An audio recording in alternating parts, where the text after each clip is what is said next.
नमस्कार मित्रों, मैं आप सबको अपने YouTube चैनल पर आत्मा की सूक्ष्म गहराइयों से आप सभी का स्वागत करते हैं। आज हम बात करेंगे जन्मपत्री देखना कैसे शुरू करें।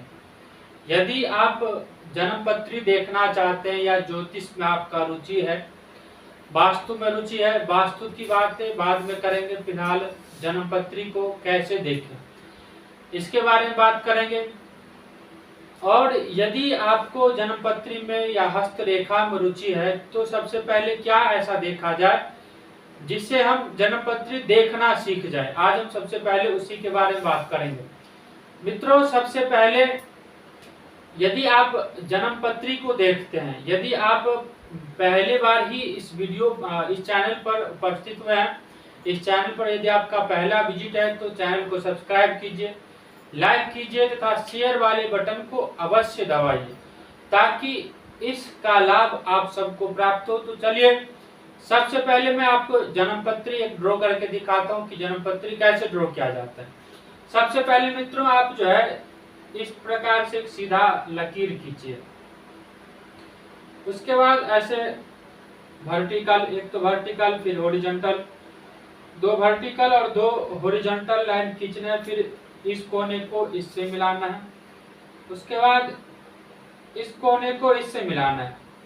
फिर बीच में से एक खाना, 2 3 4, बीच में से एक खाना में ऐसे आपको डिवाइड करना है। एक को 3 भाग में डिवाइड करना। देखिए 1 2 3, पहले ये एक था, अब 3 भाग में डिवाइड हो गया। ऐसे ही इस तीनों को 3 भाग में डिवाइड करना है। अब कैसे करना है वो हमने आपको दिखा दिया। आप जब भी जन्मपत्री ड्रॉ करें, हाथ से बनाए या आजकल तो कंप्यूटर से ज्यादातर लोग बनाते हैं। यदि आप हस्त में हाथ वाले में रुचि नहीं दिखाते, कोई भी आपके पास आता है और हाथ में रुचि नहीं दिखाता, हाथ वाले जन्मपत्री में रुचि नहीं दिखाता है, हाथ वाला जन्मपत्री बनाना बड़ा तर्क लेवल का होता है। इसमें बहुत ज्यादा मेहनत लगता है, बहुत ज्यादा समय लगता है, समय का इन्वेस्ट होता है, मेहनत लगता है, दिमाग लगता है, तब जाकर जन्मपत्री तैयार होता है। जबकि आजकल कंप्यूटर वाले जन्मपत्री जैसे कई सारे मार्केट में ऐप उपलब्ध है, जैसे एस्ट्रोसेज हो गया, दैनिक पंचांग है, हिंदू कैलेंडर है, आदि कई सारे ऐसे हैं जिसको उसमें आप अपने सबसे पहले नाम डालिए। जैसे हम यदि एस्ट्रोसेज की बात करें तो एस्ट्रोसेज को जैसे ही आप ऐप डाउनलोड करोगे और ऐप डाउनलोड करने के बाद सबसे पहले आपका उसमें नाम पूछेगा, नाम डाल दीजिए। नाम के बाद आपका डीओबी पूछेगा, डीओबी डाल दीजिए। आप मेल हैं या फीमेल ये पूछेगा, आपका जो जेंडर है वो डाल दीजिए, फिर क्लिक कर दीजिए। क्लिक करते ही आपका जन्मपत्री आपके सामने उपस्थित हो जाएगा, आ जाएगा। लेकिन उसमें दिक्कत ये है कि यदि आप जन्मपत्री देखना नहीं चाहते, देखना नहीं जानते, आप बिगिनर हैं, तो कैसे करें, कैसे देखें। राशि कौन सी है, लग्न राशि कौन सी है, लग्न कौन सा है, राशि कितने हैं, लग्न कितने होते हैं, नक्षत्र कितने हैं, नवग्रह कितने हैं, आदि इन सब बातों का जानकारी होना बहुत जरूरी है। आप यदि ज्योतिष में बिगिनर भी है, आप शुरुआत करना चाहते हैं, कोई दिक्कत नहीं, आप इस वीडियो को देखिए और हमारे चैनल को अवश्य सब्सक्राइब कीजिए ताकि ज्योतिष कैसे देखें, जन्मपत्री कैसे देखें, जन्मपत्री कैसे बनाए, आदि बातों का जो वीडियो बनाऊंगा उसका ज्ञान आप सबको मिलता रहे और आप सब इसका लाभ लेकर अपने जीवन में आगे बढ़े। मित्रों, यह एक जो कुंडली है, जन्मपत्री है, जिसमें अभी राशि नहीं डाला है हमने, राशि अब डालेंगे। सबसे पहले यदि हम संसार में किसी भी ज्योतिष के पास चले जाइए, आप यदि आप सीखना चाहते हैं तो आपको सबसे पहले काल पुरुष कुंडली के बारे में बताएगा। काल पुरुष कुंडली क्या होता है, देखिए ये मेष राशि है, मेष राशि है। काल पुरुष कुंडली में आपको हमेशा मेष राशि से ही आरंभ किया जाएगा, क्योंकि मेष राशि का काल पुरुष का लग्न ही मेष राशि। काल पुरुष उस कुंडली को कहते हैं जो हमेशा के लिए स्थिर है। काल पुरुष कुंडली में कोई भी बदलाव नहीं है, कोई चेंज नहीं है, मेष लगन हमेशा रहेगा। उसके बाद 2 3 4 5 6 7 8 9 10 11 12 इस प्रकार से कालपुरुष कुंडली का निर्माण होता है। कालपुरुष कुंडली उस कुंडली को कहते हैं जो सदैव जो जैसे काल जन्म लिया, काल के जन्म के समय नक्षत्र की जो स्थिति थी, नवग्रह मंडल में जो स्थिति थी और राशि के जो स्थिति थी उसको सबसे पहले स्थिर मानकर हम कालपुरुष कुंडली का निर्माण करते हैं। कालपुरुष कुंडली एक स्थिर कुंडली है, स्टेबल कुंडली है, उसमें कोई बदलाव नहीं होता। यह मेष राशि ही होगा हमेशा, इसमें लग्न मेष ही होगा, राशि भी मेष ही होगा और ग्रह जहां बैठेंगे वो सब मेष ही में ही बैठेगा। अब बात करते हैं राशि कितने मित्रों, 12 राशि है। 12 राशि में कौन कौन से हैं, यदि आपको याद है तो आप कमेंट में 12 राशि लिखकर भेजिएगा हमें, और फिर आपकी जो समस्या है उस समस्या को भेजिएगा ताकि मैं आपके जो समस्या आपका समाधान हमारा रहेगा और 100% समाधान होगा, उसमें किसी भी कोई कमी नहीं रहेगी समाधान में।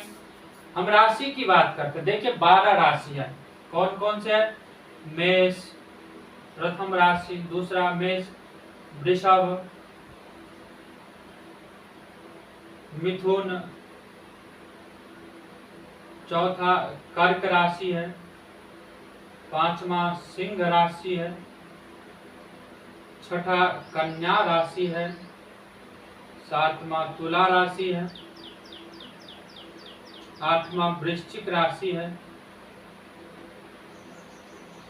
नौवां धनु राशि है, 10वां मकर राशि है, 11वां कुंभ राशि है और 12वां आपका मीन राशि है। देखिए यह 12 राशि मेष, वृषभ, मिथुन, कर्क, सिंह, कन्या, तुला, वृश्चिक, धनु, मकर, कुंभ, मीन, यह नाम जो है आपको हमेशा रटा होना चाहिए, याद होना चाहिए। यदि आपके पास कोई जन्मपत्री लेकर आता है और यदि पहला सवाल उसका यही होता है कि राशि कितने हैं, और उस समय यदि आपको राशि का नाम याद नहीं रहा तो आप पहले में ही फंस जाएंगे, पहले क्वेश्चन में फंस जाएंगे और उसको पता चल जाएगा कि ये नवसिखिए हैं, इसको क्या दिखवाए, ना तो आपको उचित फीस दे पाएगा और यदि दे भी दिया तो बड़े हिचकिचाहट के साथ देगा और आपको भी शर्म महसूस होगा। तो मैं ये नहीं चाहता कि जो हमारे स्टूडेंट हैं या जो हमसे सीखे उसको कहीं पर भी जाकर शर्म महसूस हो, ऐसा हम नहीं चाहते। इसीलिए जो 12 राशि है ना, ये आपके जिह्वा पे होना चाहिए, रटा हुआ होना चाहिए। देखिए एस्ट्रोलॉजी एक बहुत बड़ा फील्ड है, इसमें आप ऐसा नहीं है कि पैसा नहीं कमा सकते। यदि आप ढंग से मेहनत करते हैं, ढंग से जानकारी प्राप्त करते हैं और सही नॉलेज गेन करते हैं तो आप बहुत पैसा कमाएंगे। इसमें ऐसा नहीं है कि आप ये कोई कार्य नहीं है, बहुत बड़ा कार्य है, लेकिन इसमें आपको मेहनत करना पड़ेगा, रुचि लाना पड़ेगा और ये मेहनत और रुचि हम करवाएंगे। मेहनत आपको करना है और रुचि कैसे डेवलप किया जाए, इंटरेस्ट कैसे ज्योतिष में डेवलप किया जाए, ये बात आपको हम बताएंगे। ऐसे बातें बताएंगे जिससे आपको रुचि अवश्य बढ़ता जाएगा। छोटे छोटे ऐसे योग हैं जिसके वजह से आप जन्म पत्रिका में इतना ज्यादा रुचि हो ले लेंगे, रुचि आ जाएगा आपका कि आप छोड़ना ही नहीं चाहेंगे इसको। तो ये 12 राशि जो है आपको याद होना चाहिए। अब हम राशि स्वामी के ऊपर बात करते हैं। जैसे सूर्य, चंद्रमा, मंगल, बुध, शुक्र, शनि, राहु, केतु, ये 9 ग्रह हैं और 9 ग्रह में से हर राशि को स्वामी बनाया गया है। अब मेष के स्वामी यदि बात किया जाए तो मेष के स्वामी मंगल है, वृषभ के तुला है, वृषभ के जो है शुक्र देव है, मिथुन के बुध देव है, कर्क के चंद्रमा है, सिंह के सूर्य देव है, कन्या के फिर बुध देव है, तुला के शुक्र देव है, वृश्चिक के मंगल देव है, धनु के गुरुदेव है, मकर के शनिदेव हैं और कुंभ के भी शनिदेव स्वामी हैं। मीन राशि के जो स्वामी है वो गुरुदेव हैं, यानी कि गुरु ग्रह मीन राशि के स्वामी। सभी ग्रह को जैसे देखिए मेष राशि के स्वामी और वृश्चिक राशि के स्वामी मेष वृश्चिक, इन दोनों राशि के स्वामी मंगल देव हैं। कौन है? मंगल देव है। उसके बाद ये एक हो गया। अब दूसरा दिखाते हैं आपको मैं। दूसरा जो है वृषभ और तुला।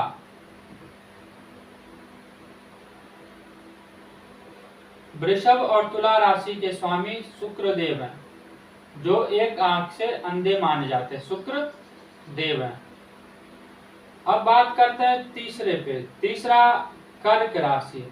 कर्क राशि के स्वामी चंद्रमा है। अब कर्क राशि और सिंह राशि को जो है एक एक ग्रह दिया गया है। एक ही सूर्य को और चंद्रमा को एक ही राशि दिया गया है, एक ही राशि के स्वामी है। कर्क के स्वामी चंद्रमा हो गए और सिंह राशि के स्वामी जो है सूर्य देव है, सूर्य नारायण है।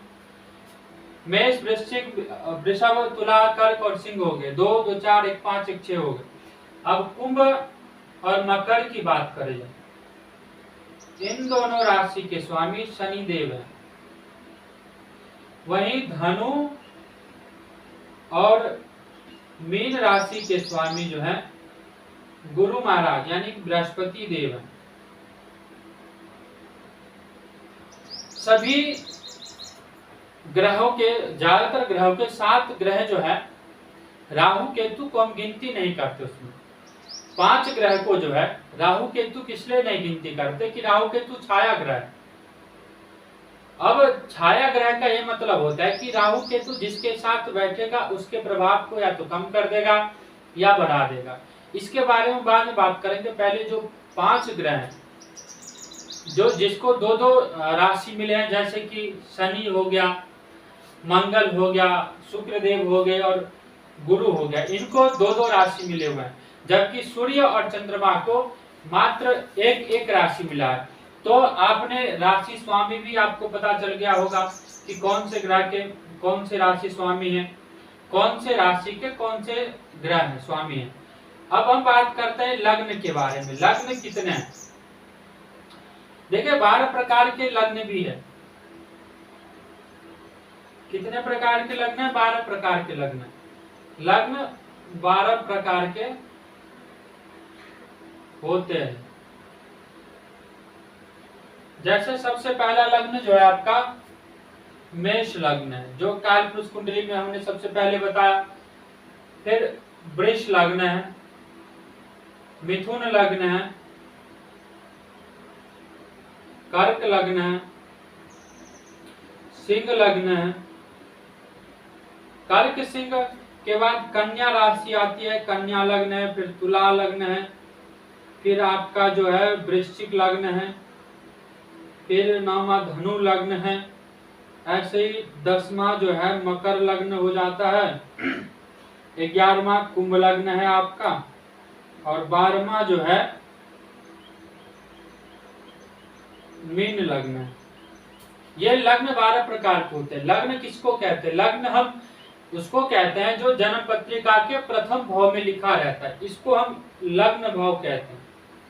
इसको धन भाव कहते हैं, इसको पराक्रम भाव कहते हैं, इसको मातृ भाव कहते हैं, इसको संतान भाव कहते हैं, इसको शत्रु भाव कहते हैं, इसको जो है भार्या भाव कहा जाता है यानी कि पत्नी का घर, इसको जो है मृत्यु का घर कहा जाता है, इसको भाग्य का घर कहा जाता है, इसको कर्म का घर कहा जाता है, और ये आपका आय का घर है, और ये आपका जो व्यय का घर। देखिए लग्न से हम क्या देखते हैं? लग्न से पूरी कुंडली को देखा जाता है। यदि आपके जन्म पत्रिका में लग्न मजबूत स्थिति में, जन्म के समय पूर्व दिशा में जिस राशि की उदय हो रहा हो उसको ही लग्न कहते हैं, या उसको इष्ट काल भी कहते हैं। जन्म के समय पूर्व दिशा में जिस राशि में सूर्यदेव उदय हो रहा हो उसको ही लग्न कहा जाता है। आशा करता हूँ कि आपको लग्न समझ गया हो, लग्न समझ में आया होगा। और यदि किसी प्रकार से चाहे मेरे बोलने का तरीका या मेरे समझाने का तरीका आपको पसंद ना आ रहा हो, या मैं जो बोल रहा हूँ वो समझ में ना आ रहा हो, तो आप कमेंट करके दोबारा हमसे पूछ सकते हैं और मैं आपको आशा करता हूँ कि दोबारा अवश्य बताऊंगा। देखिए ये लग्न है, इससे हम अपने पूरे शरीर को देखते हैं, हमारा जो बॉडी पार्ट्स है उसको देखते हैं, आत्मा को देखते हैं, मन को देखते हैं। हमारा लग्न कैसा है? लग्न यदि मित्र राशि में, यही मान लीजिए सिंह राशि का लग्न और सूर्यदेव यही विराजमान है, तो सूर्यदेव मजबूत अवस्था में और लग्न आपका मजबूत स्थिति में। वहीं पर यदि गुरुदेव यहाँ बैठे और गुरुदेव यहाँ बैठकर लग्न को देख रहा हो, तो लग्न आपका प्रबल मजबूत है। आपके जीवन में बहुत कम समस्या या बहुत कम संघर्ष आपको देखने को मिलेगा। वही लग्न लग्नेश, लग्न के जो स्वामी है, जितना नंबर यहाँ लिखा रहेगा, उसके स्वामी यदि अपने शत्रु राशि में जाकर बैठ जाए या फिर नीच राशि में जाकर बैठ जाए, तो लग्न आपका कमजोर हो जाता है। और जब लग्न कमजोर हो जाता है तो जीवन में बहुत ज्यादा संघर्ष करना पड़ता है, आवश्यकता से अधिक संघर्ष करना पड़ता है। हम जिस चीज को पाना चाहते हैं वो चीज हमको नहीं मिल पाता, जिस चीज को हम करना चाहते हैं, जिस काम को हम करना चाहते हैं, वो काम नहीं कर पाते। ज्यादातर जीवन हमारा संघर्ष में ही बीत जाता है। यदि नीचता भंग हो रहा हो, यदि निचत्व भंग हो रहा हो, तो संघर्ष थोड़ा सा कम हो जाता है, लेकिन संघर्ष फिर भी करना पड़ता है।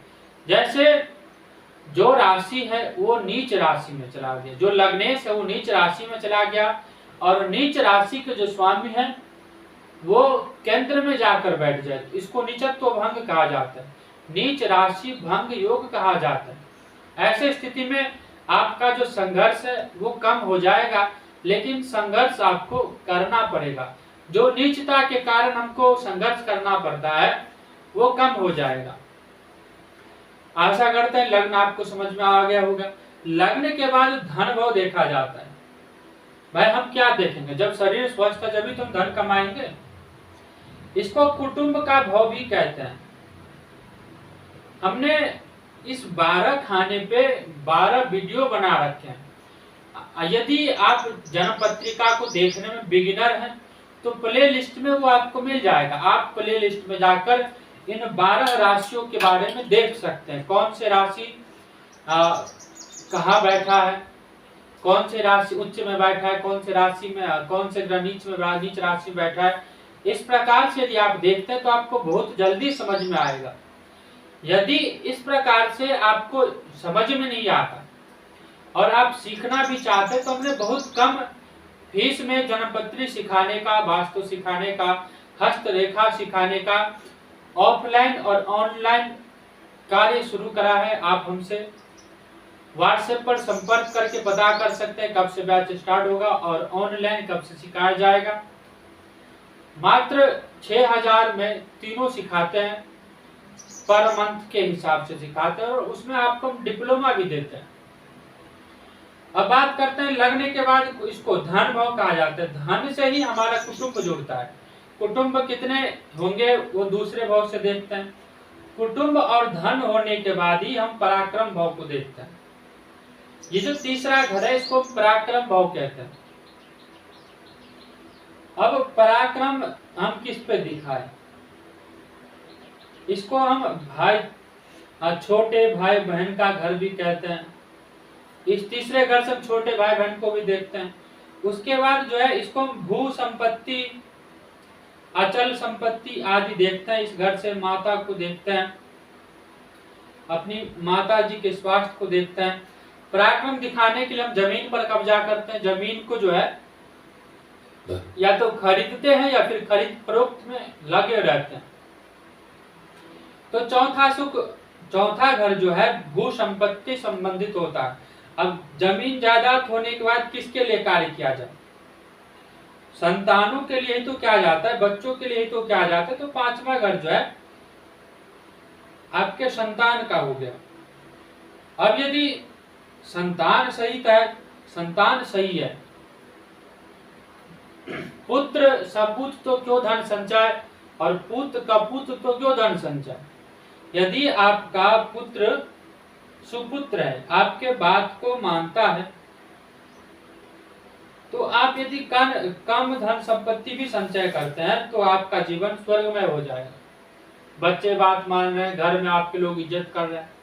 वहीं यदि पुत्र कपूत हो जाए तो धन संचय करके क्या करेंगे, किसके लिए करेंगे, वही आपके दुश्मन बन जाएंगे। आपके अपने बच्चे ही आपसे दुश्मनी निभाने लगेंगे। कई सारे केसेस में ऐसे देखने को मिलता है कि जैसे माता पिता बच्चों की शादी करवाते, घर में बहुएं आती है और 60 के करीब पिताजी पहुंचते हैं, रिटायरमेंट होता है, तुरंत पैसे के लिए, रिटायरमेंट के पैसे हो, चाहे एफडी हो या जो भी धन संपत्ति हो, उसको अपने नाम करवाने के लिए बच्चे पिताजी से लड़ने लग जाते हैं, दुश्मनी निभाते हैं। तो या तो आपके अपने बच्चे आपके दुश्मन बनेंगे, या फिर आपने जिसके साथ बेईमानी छल कपट करके धन संचय करा वो आपके दुश्मन बनेंगे। तो संतान के अगला घर जो है शत्रु का हो जाता है। ये छठा घर है। यहाँ से यदि आप काउंट करना शुरू करते हैं, देखिए यहाँ पर भले ही 10 नंबर लिखा हो, 11 नंबर लिखा हो, चाहे 12 नंबर लिखा हो, यहाँ पर कुछ भी लिखा हो, ये लग्न ही रहेगा हमेशा। यहाँ मान लीजिए 6 नंबर लिखा हो, तो 6 नंबर यानी कि ये बुध की कुंडली है, ये कन्या लग्न की कुंडली है, और कन्या लग्न के जो स्वामी है वो बुध देव है। तो ये कन्या लग्न की कुंडली है, लेकिन गिनती हमेशा जो है, आप काउंट हमेशा यहाँ से 1 to 1 से ही गिनती करेंगे। यहाँ से ये नहीं कि यहाँ 6 है तो 7 8 9 10 ऐसे गिनती नहीं होगा। गिनती हमेशा लग्न को प्रथम माना जाता है। 1 2 प्रथम, द्वितीय, तृतीय, चतुर्थ, पंचम, षष्ठम, सप्तम, अष्टम, नवम, दशम, एकादश, द्वादश।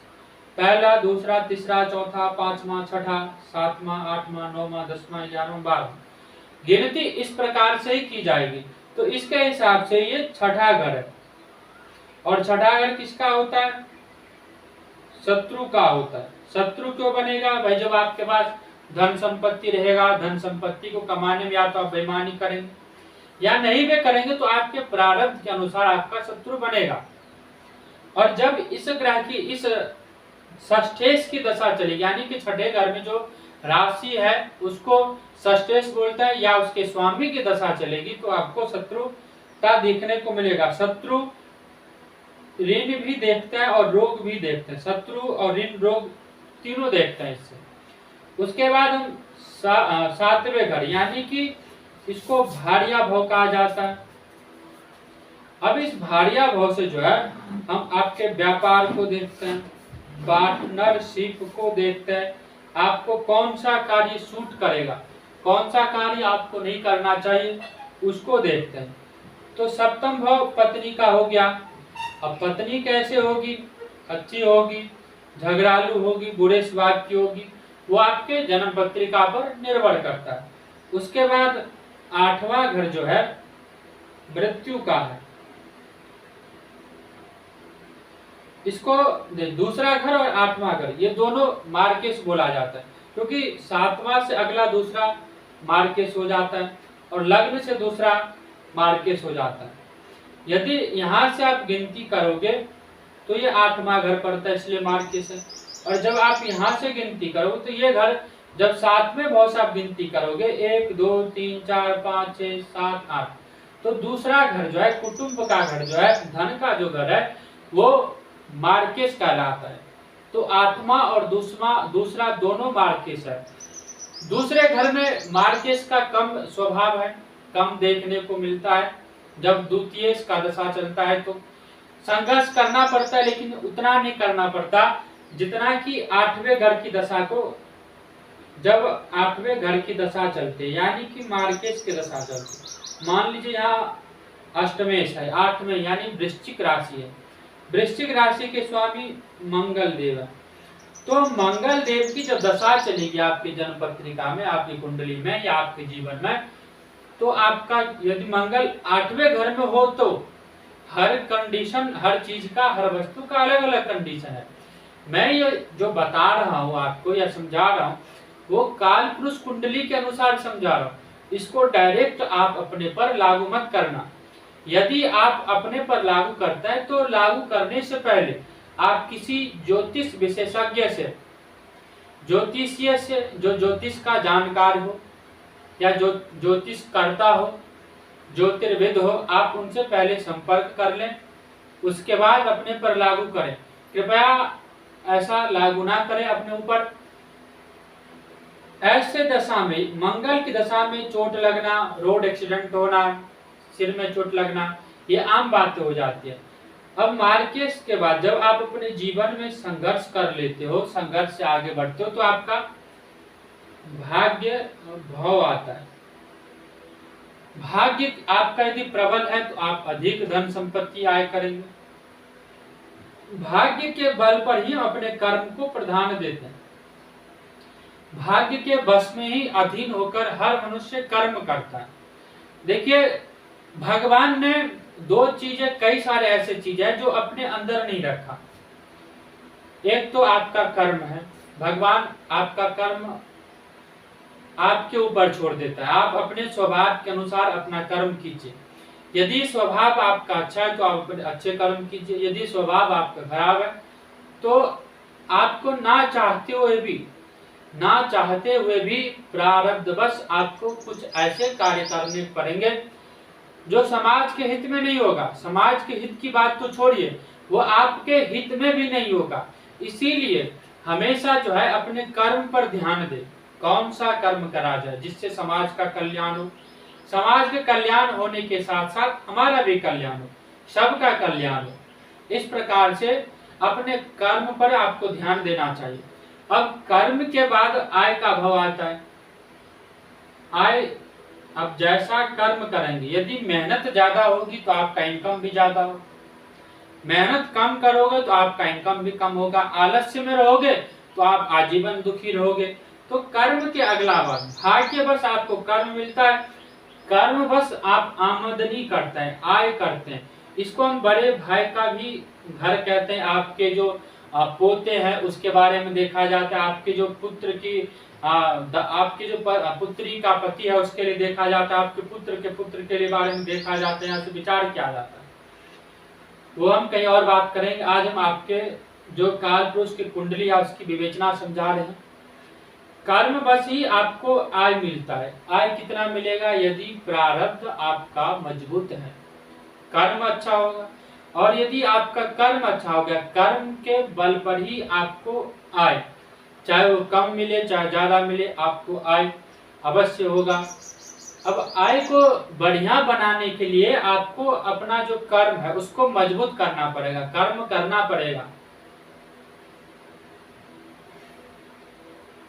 कर्म के बस पर ही संसार चलता है। कर्म के आधार पर ही आपका जो जीवन के आगे दशा और दिशा तय होता है। यदि आप कर्म करने में आलस करते हैं, आलसी हो जाते हैं, आज नहीं कल करेंगे, कल नहीं परसों करेंगे, इस प्रकार से टालते रहते हैं, तो आपका जो है आय पर डिफेक्ट हो जाता है, आय पर प्रभाव पड़ता है आपका, क्योंकि आपका कर्म खराब हो गया। और जब कर्म खराब करेंगे तो आमदनी खराब होगी, और आमदनी खराब होगी तो व्यय ज्यादा होगा। मान लीजिए आपके 5 बच्चे हैं, 3 ही है, 4 ही है, जो भी है, और आपने इनकम नहीं करा, तो व्यय कहां से करोगे, खर्च कहां से करोगे।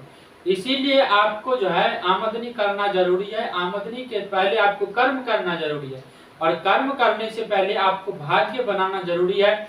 और भाग्य बनाने के लिए आपको भगवान की शरणागति लेनी पड़ेगी, तब जाकर आपका जो है व्यय कम होगा। कहते ना, वही जो राम रचि राखा। अब राम ने क्या रचा है वो तो किसी को नहीं पता, लेकिन कर्म तो आपके बस में है, आप कर्म तो कर सकते हैं।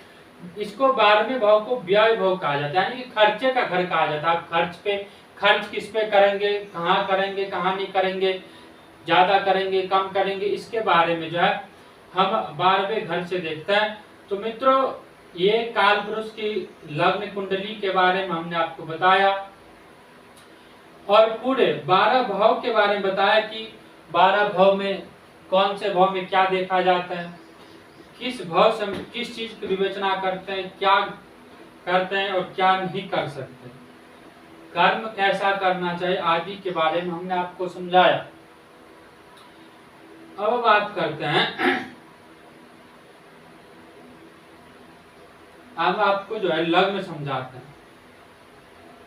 पहला घर को लग्न कहते हैं, ये बात समझ गए होंगे।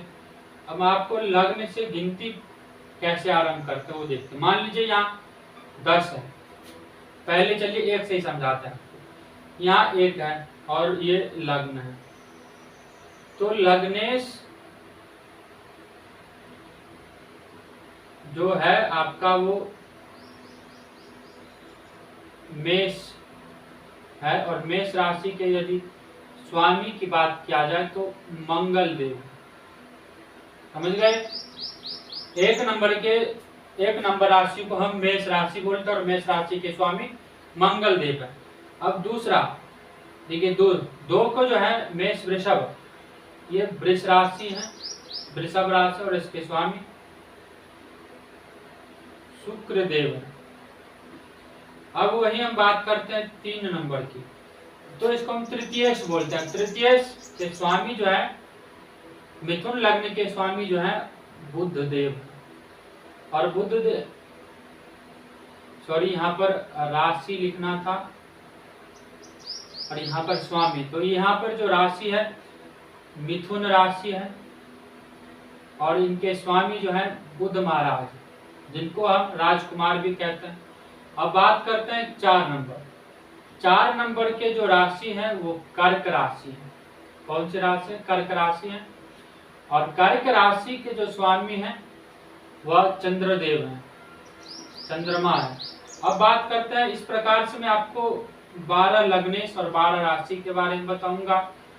अब ये 5 नंबर है, तो यहाँ पर सिंह राशि हो गया, और सिंह राशि के स्वामी जो है सूर्य नारायण है। कौन है? सूर्य नारायण। लग्नेश किसको बोलते हैं? लग्नेश 5वें को बोलते हैं। यहाँ पर 5 नंबर लिखा है, फिर भी काउंट करते समय, गिनती करते समय हम 1 2 3 4 5 6 7 8 9 10 11 और 12, लग्नेश 5 है। देखिए, जब हम लग्न को देखेंगे तो 1 नंबर से गिनती करेंगे। लग्न के बाद द्वितीय, तृतीय, चतुर्थ, पंचमें, षष्ठ, सप्तम, षष्ठम।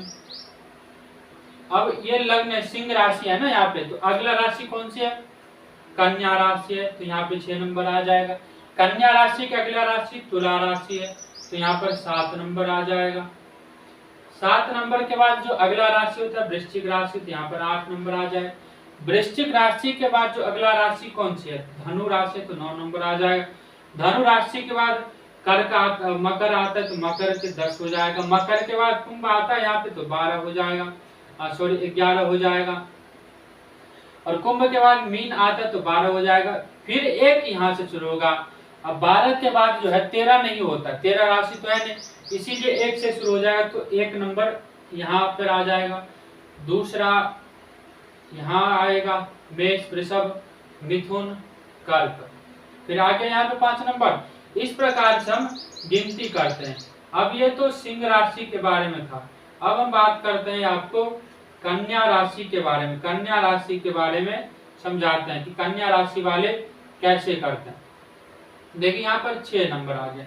6 नंबर के कौन सी राशि है? कन्या राशि है। कन्या राशि के स्वामी कौन है? कन्या राशि के स्वामी बुध देव है, बुध महाराज है। अब यह 6 नंबर है, तो यहाँ 7 8 9 10 11 12 1 2 3 4 5। लग्न तो कन्या राशि के हैं और स्वामी लग्नेश जो है बुध है, लेकिन हम गिनती करते समय 1 2, जब हम घर की गिनती करेंगे तो यहाँ से लग्न से 1 को प्रारंभ करते हैं।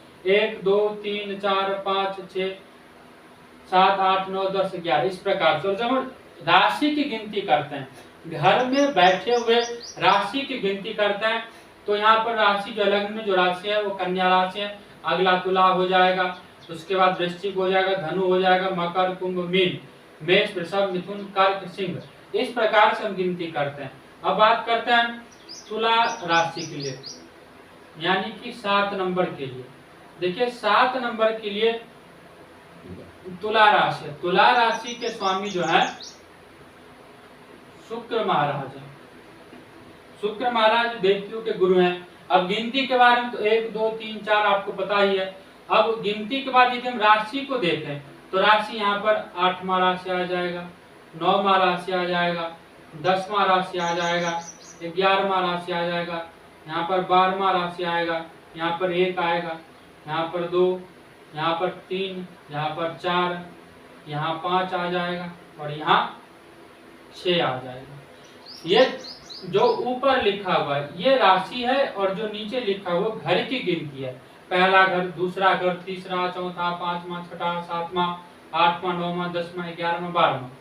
और राशि की बात किया जाए तो तुला, वृश्चिक, धनु, मकर, कुंभ, मीन, मेष, वृषभ, मिथुन, कर्क, सिंह, कन्या। इस प्रकार से आशा करता हूँ कि आप सबको समझ में आ रहा होगा, और नहीं समझ में आए तो कमेंट करना। कमेंट के बाद हम आपको बताएंगे कि आपको समझ में क्यों नहीं आ रहा है, दोनों में क्या डिफरेंस है, किस प्रकार समझने में आपको गलती हो रहा है। देखिए गलती नहीं करना है ना, शुरू से समझते चलिए, समझ समझ के। सारे संसार में समझ का ही फेर होता है और कुछ नहीं है। अब बात करते हैं वृश्चिक, यानी कि 8 नंबर के। 8 नंबर के राशि जो है उसको कहते हैं वृश्चिक राशि। ये वृश्चिक हो गया और वृश्चिक के स्वामी जो है मंगल देव है। अब यहाँ 8 है, 9 10 11 12, 1 2 3 4 5 6 7, 8 हो गया।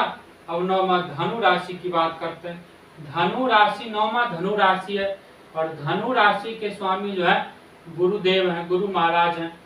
9 इसके बाद यहाँ 10 आएगा राशि, 11वां राशि, 12वां राशि, 1 2 3 4 5 6 7 8। ये सब समझना जो है ना आसान होता है, थोड़ा सा कंफ्यूजन रहता है। उस कंफ्यूजन को यदि आप दूर कर देते हैं पहले बार में तो आपको आगे चलकर किसी प्रकार का कंफ्यूजन नहीं रहेगा। आप आसानी से पूरे जन्म पत्रिका को कैसे देखें, ज्योतिष को कैसे समझे, ये पूरा आपको समझ में आ जाएगा।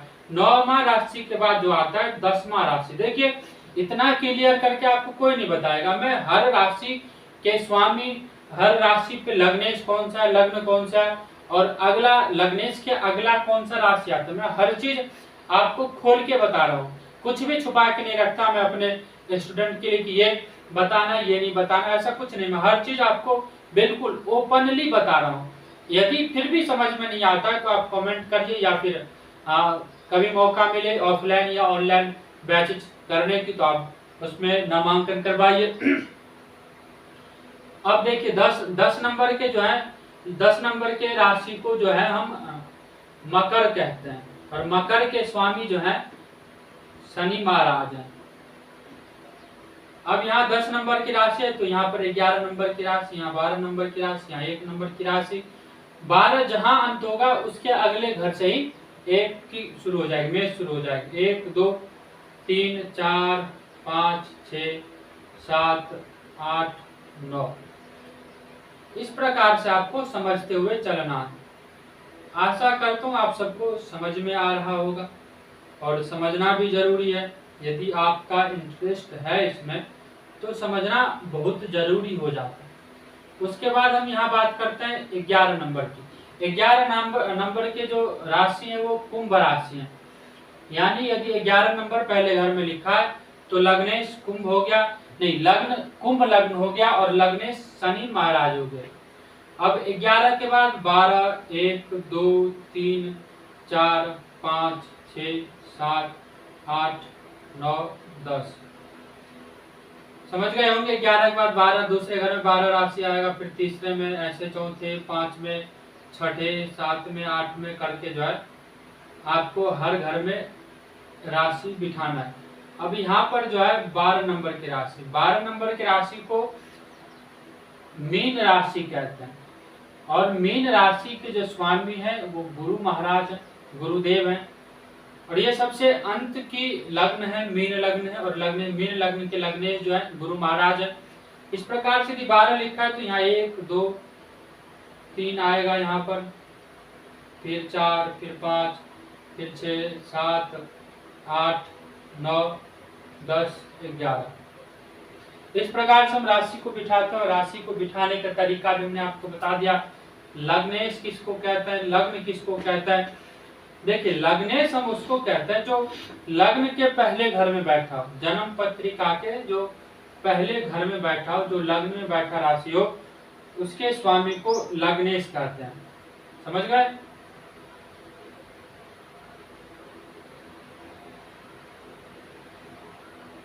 ये लग्न है।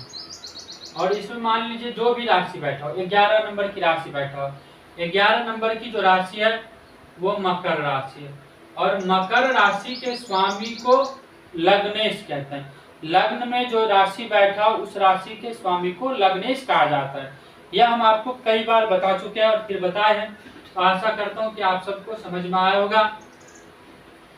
और अब बात करते हैं डिग्री पे। हर ग्रह की अलग अलग डिग्री होती है। हर ग्रह की सप्तमांश कुंडली होती है, नवमांश कुंडली होती है।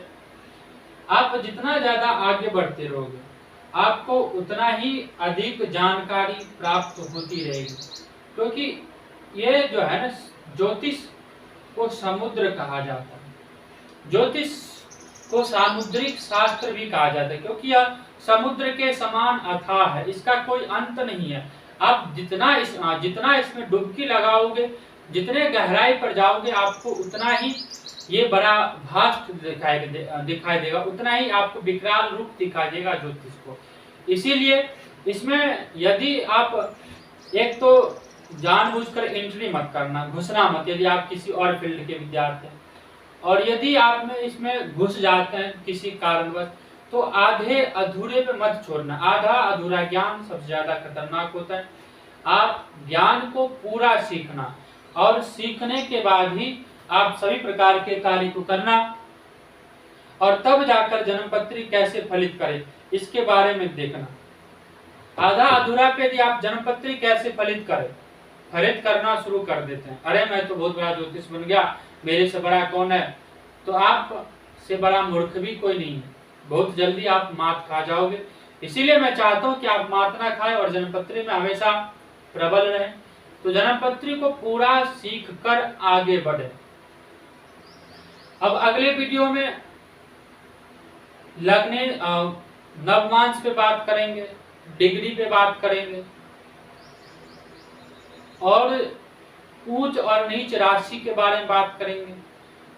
ग्रह कौन से राशि पर जाकर उच्च हो जाता है और कौन से राशि पर आकर नीच हो जाता है, इसके बारे में बात करेंगे। आशा करता हूं आप सभी को यह वीडियो समझ में आया होगा। यदि किसी कारणवश समझ में ना आए तो कमेंट कीजिएगा, और कमेंट में अपना प्रश्न डालिएगा। और इस वीडियो को आप अपने इष्ट मित्रों में भी शेयर कीजिएगा, ताकि इसका लाभ सभी को प्राप्त हो।